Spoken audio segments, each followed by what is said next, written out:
ATS ने 3 संदिग्धों को हिरासत में लिया। तो भारत नेपाल की सीमा से संदिग्धों को हिरासत में लिया है। पाकिस्तान और जम्मू कश्मीर के रहने वाले हैं तीन। तो तीनों से अहम दस्तावेज भी बरामद हुए हैं। तीनों संदिग्धों से पूछताछ की जा रही है। तो सोनौली बॉर्डर अलर्ट बढ़ाई गई चौकसी।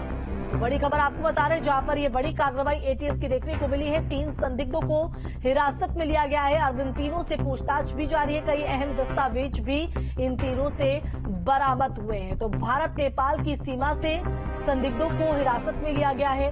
पाकिस्तान और जम्मू कश्मीर के रहने वाले ये तीनों संदिग्ध बताए जा रहे हैं। तो तीनों से अहम दस्तावेज भी बरामद किए गए हैं और अब पूछताछ पूरे मामले पर जारी है। सोनौली बॉर्डर अलर्ट पर है और चौकसी वहां पर बढ़ाई गई है।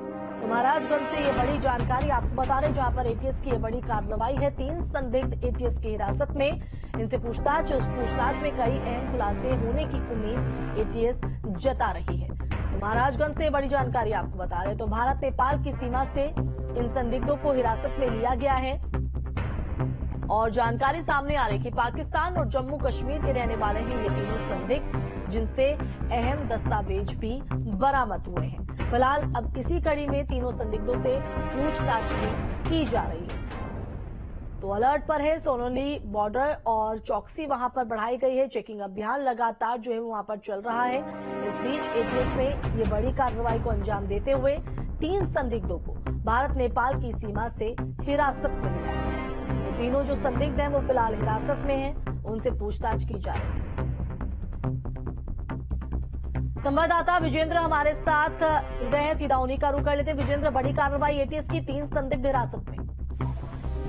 जी, बता दें कि भारत नेपाल के अंतर्राष्ट्रीय सीमा सोनौली बॉर्डर पर तैनात सुरक्षा एजेंसियों ने यहां से एक कश्मीर के इलाके के रहने वाले युवक के साथ 2 पाकिस्तानियों को भारत नेपाल मैत्री बस में पकड़ा है और उनसे लखनऊ एटीएस की टीम पूछताछ करने के लिए अपने साथ ले गई है।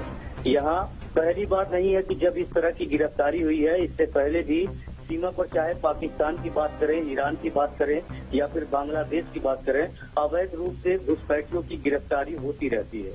जिसके क्रम में एक जम्मू कश्मीर के और पाक के अधिकृत इलाके के रहने वाले कुल 3 युवकों को यहाँ से एटीएस ने उठाया है। उनसे पूछताछ की जा रही है। उसके बाद से सीमा पर सुरक्षा व्यवस्था बढ़ा दी गई है। लगातार वाहनों की तलाशी की जा रही है। हर आने जाने वालों की गहनता से तलाशी होने के बाद ही उन्हें भारत से नेपाल या नेपाल से भारत में प्रवेश दिया जा रहा है।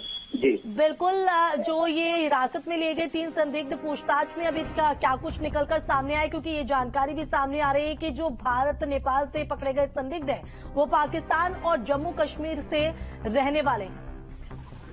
जी, इसमें बता दें कि अभी जो एक मतलब जो अधिकारी हैं वो मैंने बातों को सामने अभी नहीं ला रहे हैं, कुछ भी कहने से इनकार कर रहे हैं। लेकिन सूत्रों के द्वारा या अन्य जानकारी के द्वारा पूछताछ में कुछ जानकारी प्राप्त हुई है, जिसमें एक युवक जिसका नाम मोहम्मद अल्ताफ पुत्र छिजार मोहम्मद निवासी पाक अधिकृत कश्मीर और दूसरा युवक सैयद गजनी मोहम्मद सईद लड़काना पाकिस्तान के रूप में हुई है। जबकि नासिर जमाल पुत्र कासिम अहमद कारपोल श्रीनगर जम्मू कश्मीर का बताया जा रहा है। जी, तो कई अहम खुलासे इस पूछताछ के बाद। फिलहाल बहुत शुक्रिया विजेंद्र तमाम जानकारी देने के लिए।